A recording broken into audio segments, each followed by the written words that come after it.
All right, so let's get back to it. So we did 4 problems in the last video. And again, these are the questions we're asking ourselves as we move through this. So our next problem, let's look at x over 3 minus 3x over 4 equals 1 over 12. All right, and this one might jump out at you, right? There's fractions here, right? We're dealing with an equation. We've got an equal sign. We've got our variable listed a couple different times, so we're going to need to deal with that. We know at some point we're probably going to need to combine like terms, something like that, to get these variables together. We don't really have any symbols here or exponents, and we actually aren't going to have any restrictions, right? So we do have fractions, but we don't have any variables in the denominator, so nothing's going to end up restricted. We just need to contend with these fractions. So we're going to multiply to clear them. When we're looking at 3, 4, and 12 and ask ourselves, what can we multiply to get rid of all of those things? If you struggle with this, I think the easiest way to go is to pick your largest number, in this case 12, and just count up by 12 until you find something that each of the numbers is divisible by. But right off the bat with this one, 3 goes into 12 and 4 goes into 12. So we can just go right with 12, multiply by 12. So we'll multiply each piece of this equation. 12 times x over 3 minus 12 times 3x over 4 equals 12 times 1 over 12. All right, now I'm going to simplify. So 12 times x over 3, that simplifies and just leaves us with 4. 12, and then this fraction is over 4, so that's going to simplify and just leave us with 3. And then here, our 12s cancel out completely and just leave us, maybe it's a good habit to leave us with 1. All right, so then we're left with 4x minus 3 times 3x, so that's 9x, equals 1. All right, and then 4 minus 9x, that's going to give us negative 5x equals 1. Divide both sides by negative 5. Working on getting x by itself, right? So once we get to this step, well, actually all along we've just had a linear equation, but this one we easily recognize. Just need to combine like terms and then divide. X equals negative 1/5. And again, we don't really need to check for restrictions here because we didn't have any variables in the denominator. All right, let's see another one. All right, if we have the absolute value of 3x plus 5 is less than or equal to 16. All right, so again, this time we're dealing with an inequality. That's the first thing I always notice is it an equation or an inequality? So this inequality is going to tell us, we have some different rules here. Our variable, in this case, is inside this absolute value. So we're going to need to contend with that. No fractions, no exponents, and we don't generally have any restrictions with the absolute value. Just as a reminder about what absolute value is, right? If we think about something simpler, the absolute value of x is equal to, let's say, 4, then that means if we have 0, our distance can be 1, 2, 3, 4 away from 0 in either direction. So 1, 2, 3, 4 away from x, or from 0 in this direction as well. Now, if we were dealing with an inequality, if we had the absolute value of x, let's say, is less than 4, that would mean that it can be anywhere in here, right? It has to be 4 or less away from 0. And if we flip that, said absolute value of 4, or absolute value of x has to be greater than, it would be out here instead. It would have to be more than 4 away from 0. So with this in mind, we kind of end up with 2 answers or 2 sides of an answer anytime we're dealing with absolute value. So I notice here my absolute value is already by itself. If it wasn't, I would want to do that first. So I can start immediately by splitting it. 3x plus 5 is less than or equal to 16. So one side, we just drop off that absolute value and change nothing. The other side, we say 3x plus 5. Whatever's in that absolute value, we're keeping it the same, not changing anything there. But then we switch the direction of that inequality sign and add a negative to the other side, to whatever that constant side is. All right, and then we just solve these independently.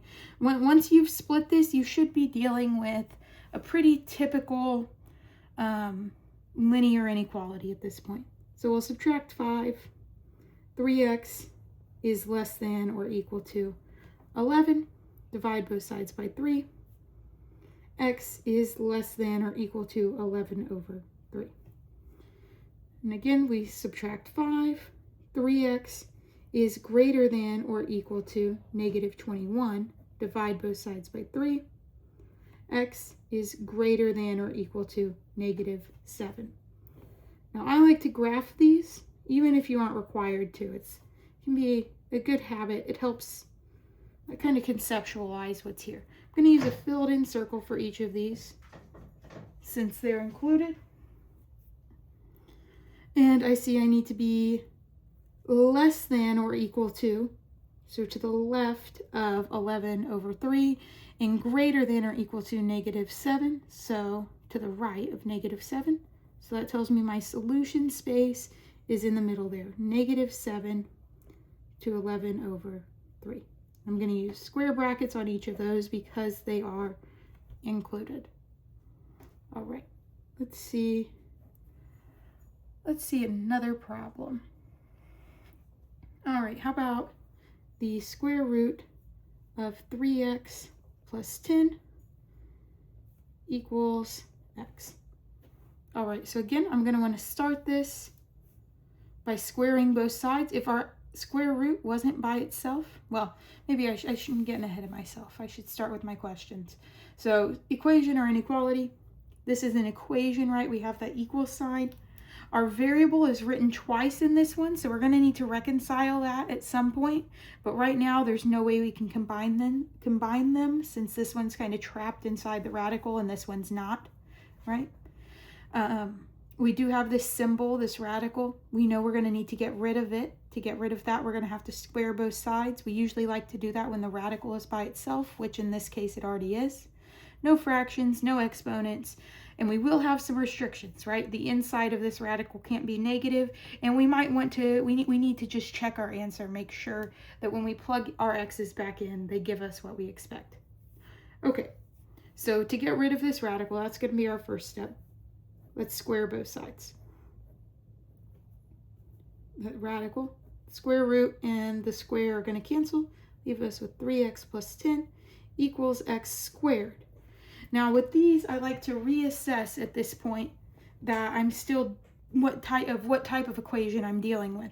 So on the radical we did in the last video, after we squared both sides, we were dealing with something that was linear. This time we're dealing with a quadratic now. We have this x squared, so now we have an exponent, this x squared, and that is going to change what we're doing here.